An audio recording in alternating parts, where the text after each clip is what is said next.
And hello, everybody. Welcome to another great episode of Cup of Joel, the best podcast that has a llama as its logo and that talks about literally anything. Anything I want to talk about. It's a very prestigious type of podcast. You know, there's a fierce competition, so I'm very happy to be number one on that very specific type of podcast. Today, what are we talking about? We are talking about the masks that we wear every day, which I found to be one of the most interesting things that we have in society. I've talked about it a lot with my friends when I started going in Egypt, and now, like, the more I grow up, the more it's so fascinating to me to see the development. Because, okay, a little more context, because that seems a little vague, and I wanna follow up. I wanna make sense of what I'm talking about. Okay. Quite simply, let's say you meet someone new, you are not 100% sincere, right? That's what we're talking about here. It's sort of like you wear what I like to call a mask, or a lot of people like to call a mask. It is essentially the image of what you would like to present to somebody before you actually show them who you really are. It acts like a mask in the sense that that's what a mask does, right? It presents an image that's not actually you. Some people, if they were more into psychology, they would say this is the persona, but I don't really care about that too much. So, I mean, I do, but not for now.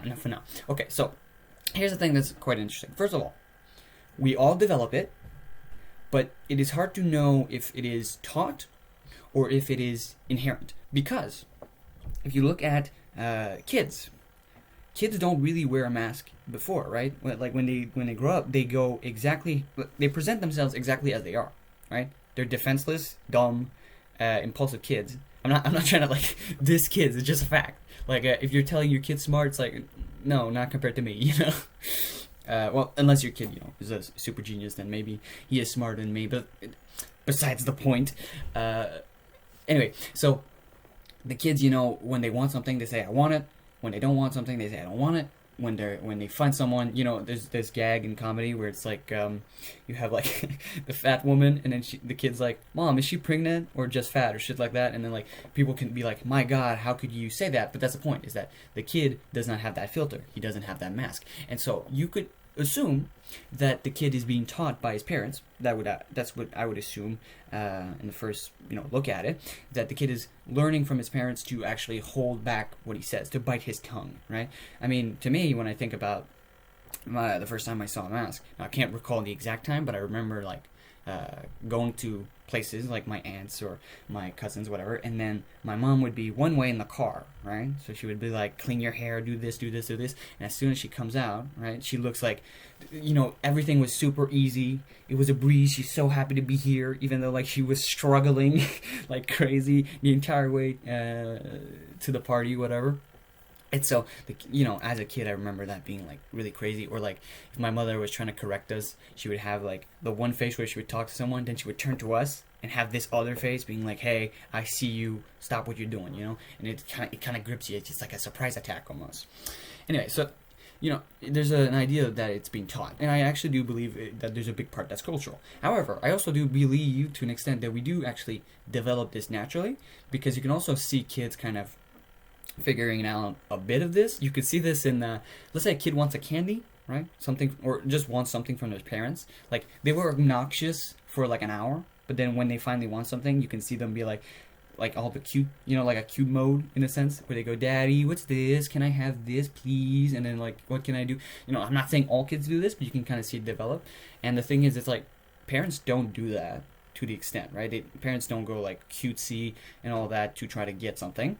And so it's not like the kid is just taking that from culture. I think there is a certain part where the kid analyzes what he wants and analyzes what mood the parent has to be to get a certain product, and how, if I act in this way, maybe I'll get this product. So, there's this faking and this development of this sort of personal mask. So it's both in both cases, they're both trying to get a cultural, aspect to it.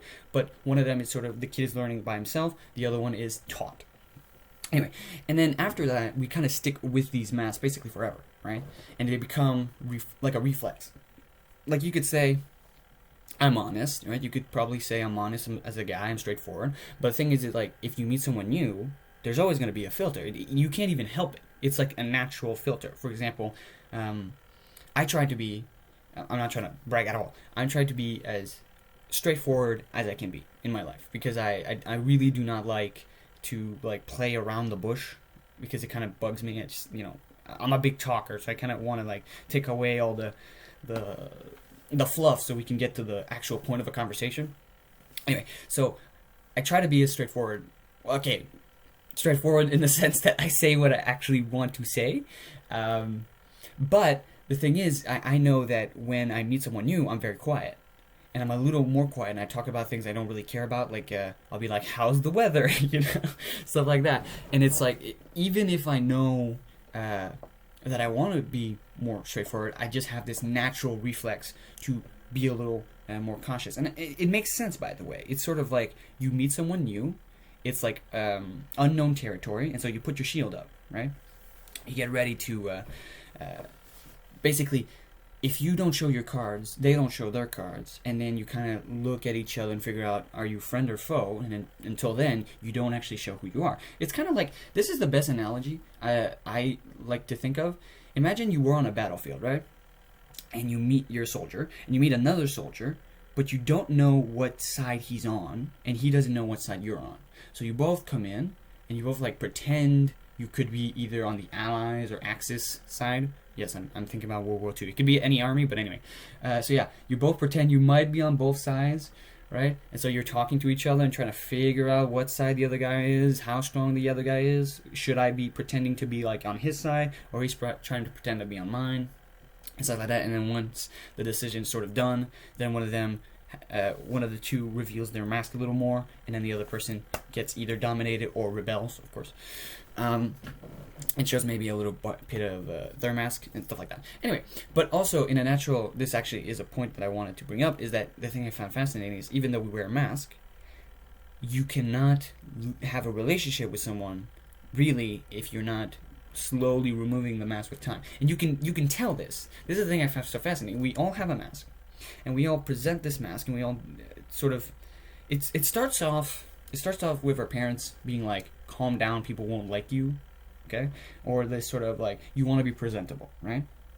But then you kind of realize with time the reason why you're doing this is just because, first of all, you don't want to show all your cards, because you don't want people to have the first impression that you're not normal and therefore don't interact, right? You want people to think you're normal first, and then when you start to reveal the things that make you unique, special, whatever, they have this sense that it doesn't mean you're insane, it doesn't mean you're aggressive. Versus, it's sort of like this. It's like saying hi, right? And how you doing? You might actually not be doing that well, but you're still going to say good. The idea is the guy who goes, well, I'm doing terrible, and everything sucks, blah blah blah. You kind of get like, okay, I'm not going to interact with this person. It's a bit weird to start off that way, right? And so it's sort of like, you have this sort of first impression, and then you can sort of build up what's actually going on. And also, the first impressions kind of dictate how much you want to interact with a person, which I think is actually kind of the point. It's sort of like, you meet each other, you're both cordial, right? But like, if you met somebody on the elevator, or you're just opening the door to somebody, versus if you're doing a project with them, there's going to be a different amount of revealing you want to do. Because, again, how much do I have to show my cards to get whatever the hell I'm doing to be done? It doesn't mean that like you should be closed off to everyone. I'm just saying that I feel when I look at people faking and stuff like that, that our masks are kind of determined simply how much we're going to need to interact with this person and how much we actually want to reveal to this person. Because it's sort of like a naturally secure position, right? The less you reveal, in a sense, the more you're secure, in the sense that they can't use anything that you are against you. But in the same token, you can't develop anything further with them if you don't produce. So it's literally just basing yourself on how much do I need to show to actually, produce what I want, versus how much do I want to keep to actually keep myself safe. So I think this is, it's a thing that I think we all, that other animals must develop this to a certain degree as well, like social animals, because it's such a good strategy, right? To just pretend you're something else to calm people's nerves. And again, by the way, it's also how society just works in general, because like you might not want to do X, Y, and Z, but you're gonna do it for the good of the society, and you're not gonna complain about it because you want to be a good sport and you want to get good rewards, and so you're gonna shut up and just do your work, like the kid who wants the candy. It's the same idea. It's a great social building block. Anyway, back to the point I wanted to bring up since the beginning. The thing that I find so interesting is there's an implication essentially with wearing a mask, which is threefold. First of all, it implies that everyone that you do not know, or actually people that you do know, are in a sense a potential enemy, right? We all pretend that we're all friends when we meet up, but naturally we associate each other with potential enemies, which is actually quite fascinating when you consider a lot of people don't consider like, we know that humans can do bad things, but most people don't consider people, well, they at least they claim to that people are not bad people, right? But because of the way we treat each other when we meet each other, we assume that everyone is a bad person, right?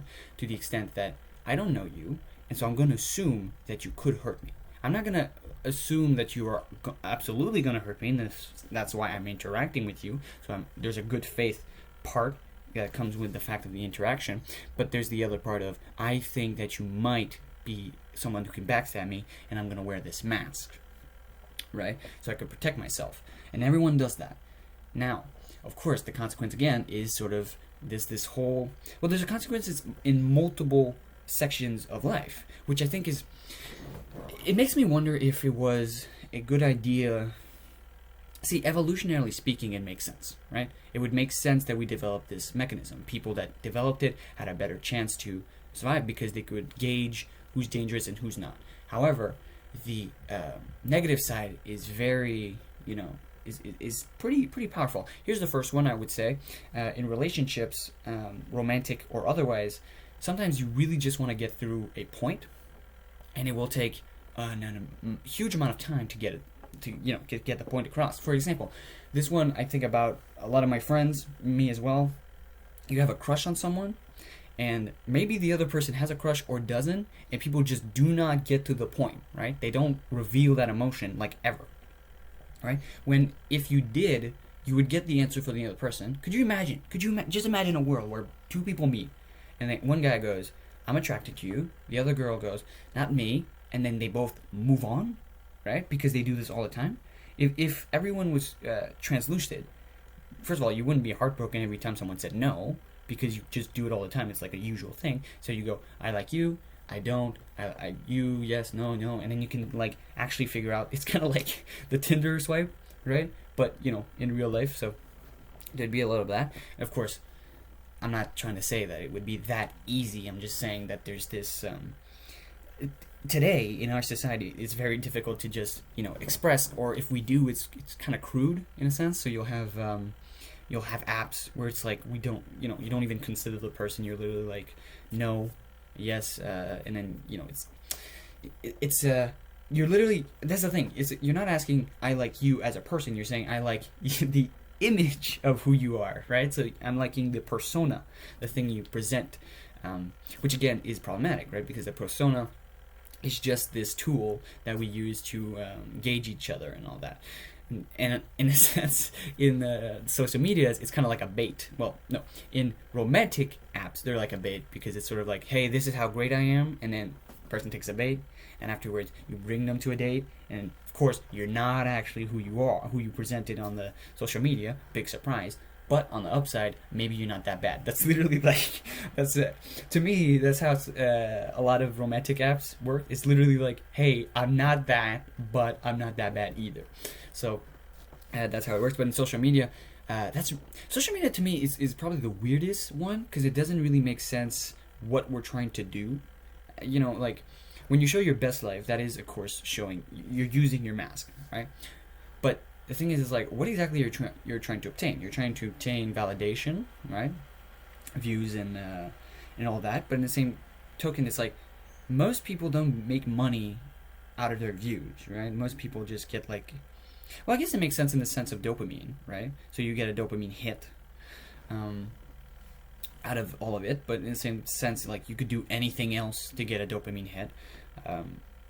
I don't know. To me, I feel like social media is like the new version of the rich people that would walk in the street with like their fancy clothes and all that, and like go buy an apple. You know, it's like it wasn't about the buying; it was about showing off how rich they are. In fact, fun fact, I saw a documentary recently on Amazon, which was these people that live in Africa, which like they're basically dirt poor. However, they still spend like all their money on like fancy suits, like really fancy suits, like the like top tier, and then they walk around just pretending to be rich. They're not. Everyone knows they're not. But it's all this idea of look how good I look, right? And there's even courses over there to how to make clothes that look like very expensive clothes, and how to take care of your clothes, even though like you live in a house where like dirt is your ground, you know, and there's mud everywhere. It's really fascinating. But so yeah, I feel like social media is kind of like that.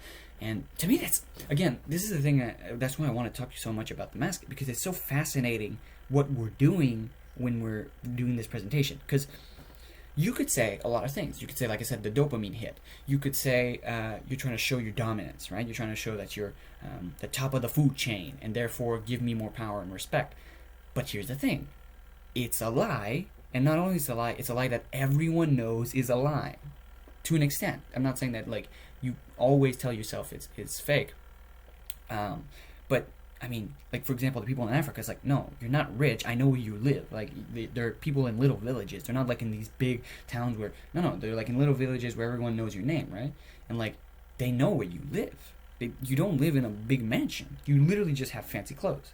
And so, to me, I find that so fascinating, because it's as if we don't, it's as if the sort of, there's like two worlds, right?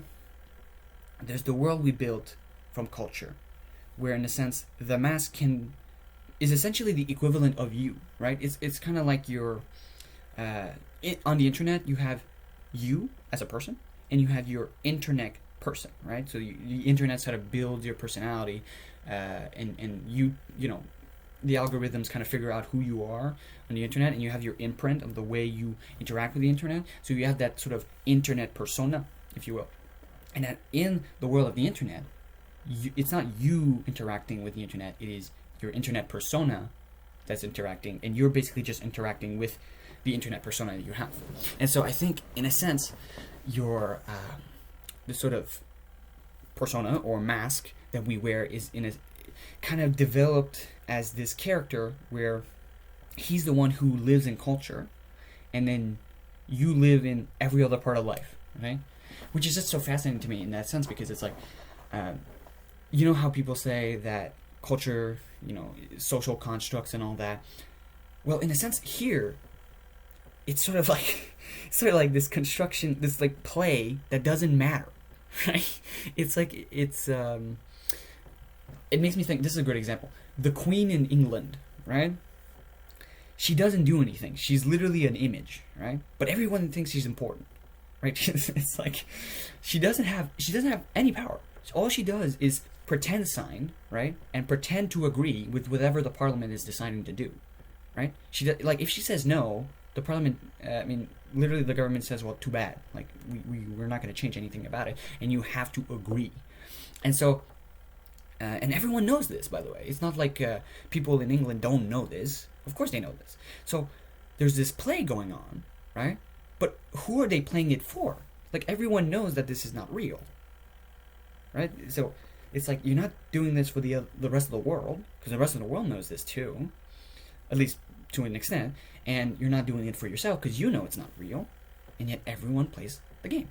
And or like in Africa, again, like I said, they pretend to be rich, but everyone knows he's not rich.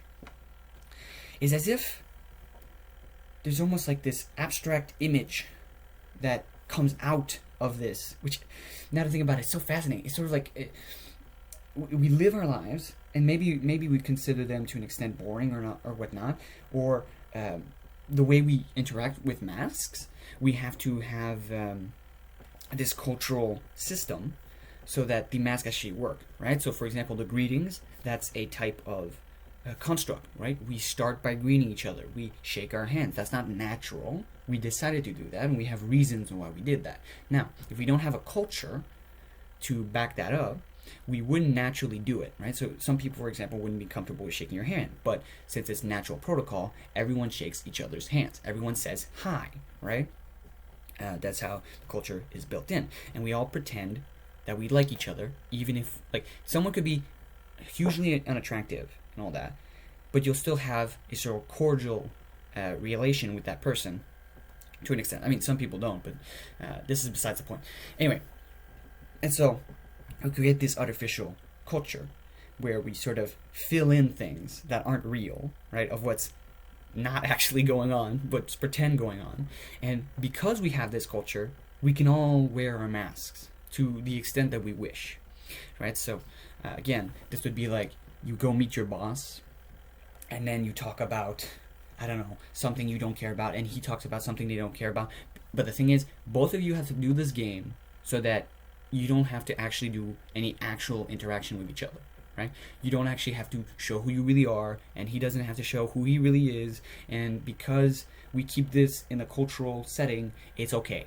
It's basically saying, hey, I have no problem with you, but I don't want to interact further with you, so I'm just gonna, do this automatic culture costume thing, and that's gonna work. But that doesn't explain the riches, though. That's the thing. I'm trying to figure this out. As I talk, I like to try to explore the idea. And to me, it's so fascinating. Again, like I said, the thing that's so mind-boggling to me is that we're creating these cultures. It makes sense, and we create these cultures for convenience. But the play, in a sense, it seems to be like we put a lot of effort into some parts of the play that aren't actually helping, like I said, the maintaining of the culture. Like, no one talks about the queen, like we talked about the queen to some extent. I think, okay, well, let's explore this right now. The use of the queen, to an extent, is to be the symbol of power instead of actually being the power, right? So when people complain, or people have fear, or people, want some hope, they don't go to the government in the UK, they go to the queen, right? They go to what is the queen gonna say? So what does that mean, in a sense? What are they doing fundamentally? They're having a symbolic character that allows people to, in a sense, have something to aim for, and have this hope, like almost like a religious thing, but without the religion. Actually, I think that's a great description of culture in general. I think culture is like religion without religion, Anyway, but that's beside the point. So thinking about that now, this would imply that the reason we do these fake theater things is because, well, again, they have usage, and each part of the theater has its own usage, and if we accept a part, it's because the community accepts that it has value. So the rich person in Africa, the person that pretends to be rich in Africa, gives hope to everyone, including himself, that we could get out of this, right? Or we could be better than others, right? So the rich person that walked in the pass outside was, in a sense, because people need to observe success, right? To an extent, like when you think about how much billionaires are popular, right? It's because they are success, and everyone needs to look at that success and figure out how the hell did they do it. And so, but what if there's no success around? Well, you can pretend there's success. So that would be the people in Africa, or you might want to praise or flaunt that success so that people would give you more attention. I think that's a trade. So the trade is, I can show you how powerful and successful I am, right? So that would be the rich person, the actual rich person in the past, walking through the streets, right? And you treat me well. So then you can learn things about me, how I work, and then I can get, little better privilege instead of have fun in that privilege. And I think, if you think about this in social media, I think that's the same idea. We pretend our lives are great, and in exchange, people give us positive feedback that's entertaining, dopamine. And this is fascinating. And then, like I said, But the thing is, it's not real because we don't actually have that success, but we want the benefits of the dopamine and all that, and some people still want their symbols, right? So we do this pretend. We do, I'm actually successful, this is what I'm doing, this is how I live my best life. And then there's people going, oh, that's great, let me give you some feedback, and I love what you do, blah, blah, blah. Now, already this is bringing up a consequence, and maybe you guys can see it as well. Guys and girls, of course, or other. If people are pretending, the thing is, everything they recommend is also bullshit, right? It's like, oh, this is how I'm successful. I don't think about my problems. I focus on my goals and yada, yada, yada, yada, right? You write a book about it, this how I am successful. And then your success actually comes from the book of how to become successful and not actually the success you made. The success you made was the phrase, pretend until it's fake it until you make it. So you literally just faked it, right? Then you explained how you did it, and then you actually made it. So yeah, we, in a sense, that would be the consequence I was talking about in the beginning, where the consequence is actually kind of huge, where we're following fake prophets everywhere, right? We're following these fake characters that do not exist, that literally you're successful only because they pretend to be successful. And then get other people to want to follow them. So we're triggering like these ancient things in us to want to follow success, but in illusions. And the thing is, and this is quite interesting now when you think about it, is that now when you look at social media, right, everyone does the same thing, right? The only difference is some people are much better at pretending they're successful than other people, right? And that's how they get their followers and all that. By the way, I'm not saying that everyone on social media doesn't have skill and doesn't have actual success. No, I'm just saying that there's this part of social media where I'm talking about a specific part that's developing, where we pretend that we have more success. I think most people pretend they have more success than what they actually have. And of course, we know the consequences of that, right? There's depression, and there's, like I said, people following things that aren't actually real. And so to me, that's a real problem, Now, here's another level to this, which I think is also important. The mask interaction, like I said, is multiple levels. It starts on the individual level, right? And then it climbs up to multiple cultural levels and multiple roles. Like we talked about the power, we talked about the symbolic. Well, actually the power is symbolic, but we talked about like the fake success versus the real success.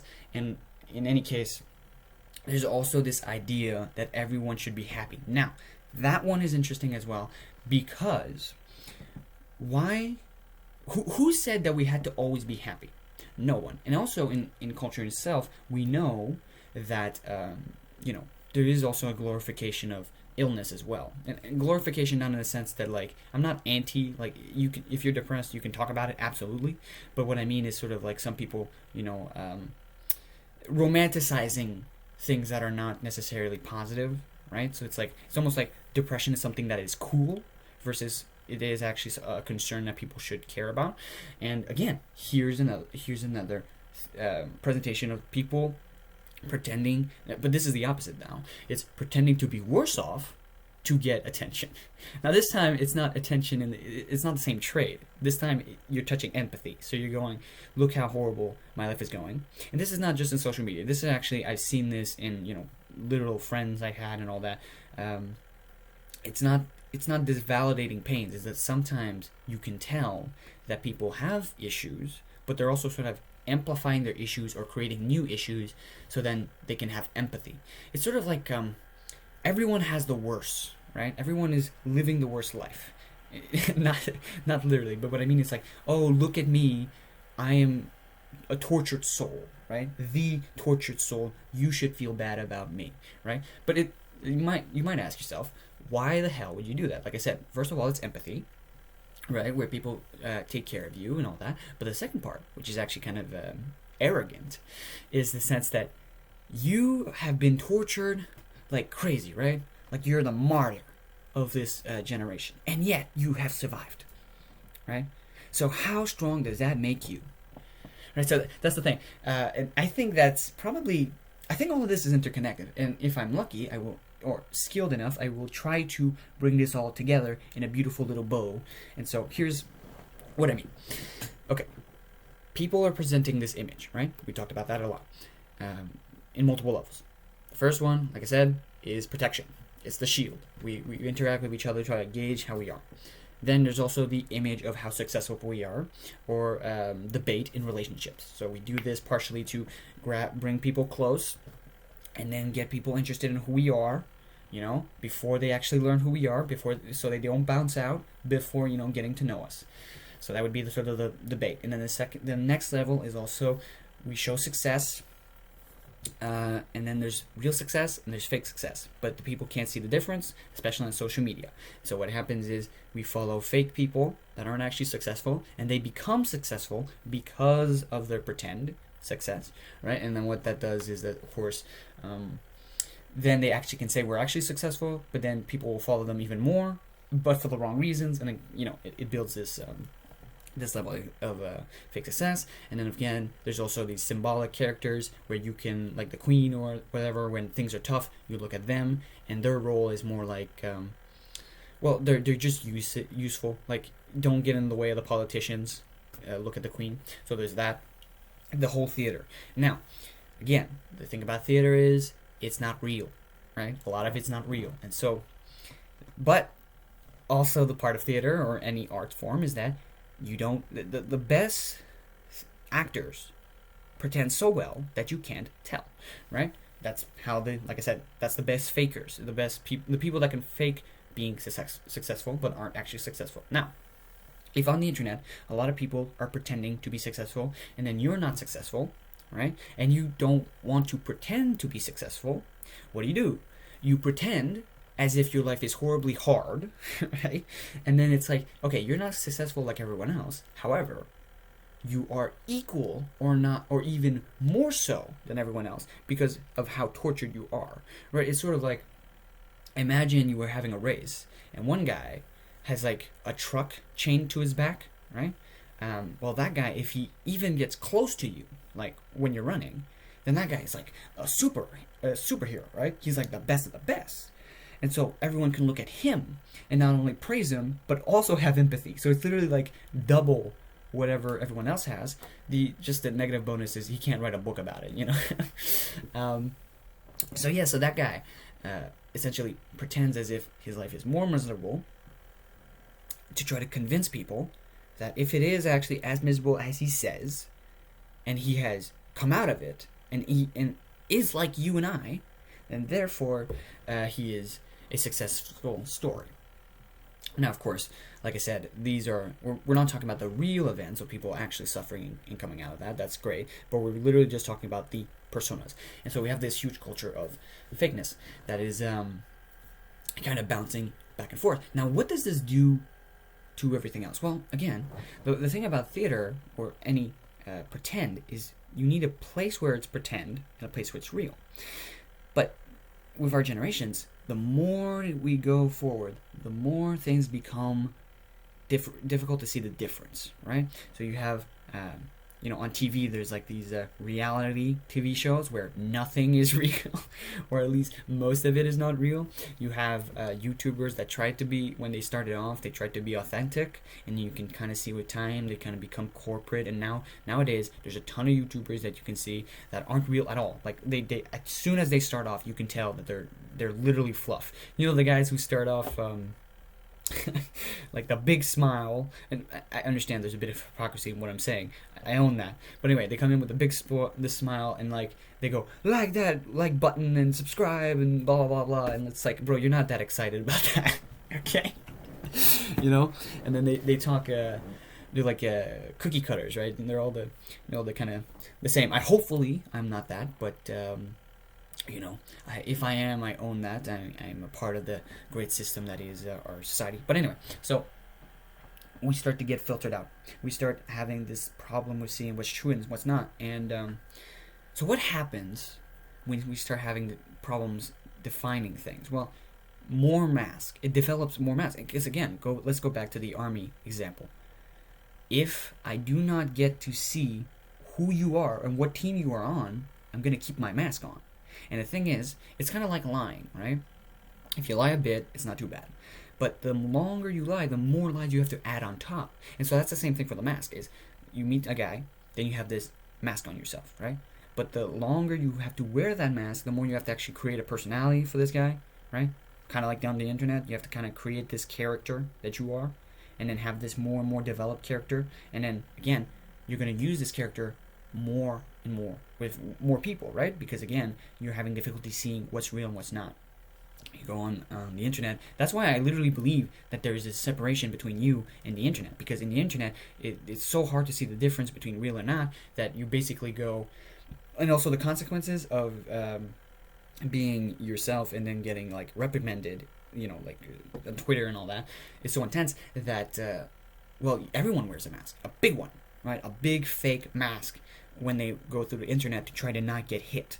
And so there's really a big separation. I think you can kind of see this develop in real life. I'm not saying that we're losing complete authenticity, or that people were remarkably more authentic. Actually, I think today you could probably say that we're more authentic, sort of like in consequence of all this. I think all of this promotes authenticity, right? I think people become more fake to an extent, but I also think that naturally, like all things seem to do, there's always a counterbalance, and the counterbalance is people that are being more authentic, right?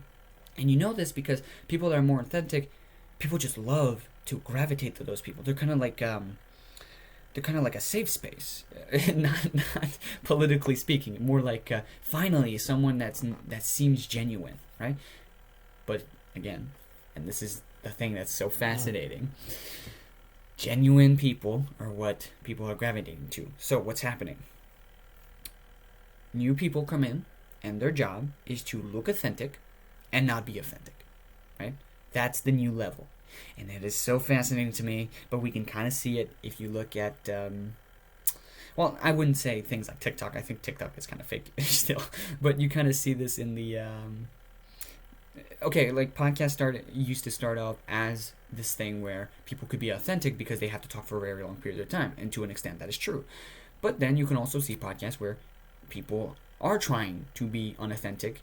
They're trying to look authentic, but with time you can kind of see they're sort of, they got used to the duration of the podcast, and they learned how to wear this costume for the entirety. And so there's this development, but of course it's probably one harder. It's going to take time until people get good at pretending to be authentic. I find that form is actually it's not something new in a sense. It's just something that we're trying to promote more because it seems to gravitate with success. But I think that it's probably the hardest, because simply trying to pretend to be authentic is really hard, because authenticity is not something you produce, it's something you are, right? So when you actually have, like, the effort you have to do to pretend to be something that you're not, when the whole point is the fact that you are that thing. Yeah, that makes sense, Joe. Anyway, doing all that is actually kind of difficult, and I know some people that tried so hard to pretend to be authentic, but it's like it was so fake, and we all knew that it was fake, but it was just the fact that they kept it up for so long that people started thinking they were authentic, and then at some point they broke down, essentially, right? And there were cracks, and then they couldn't keep it together. I mean, hell, I remember one moment in my life where literally I was mask on with everyone, and then I broke down because I literally could not connect with anyone, and you feel so lonely, right? That's the thing. Wearing a mask is it's against our nature to an extent. It's useful, like I said. That's the whole point. I think that's if you want to bring down one thing about mask, is that it is a tool. It's a tool that we're trying to evolve, but it is not us, and it has negatives like any tool. And the negative is you're not connecting with real people. You're not saying what you actually need to be said.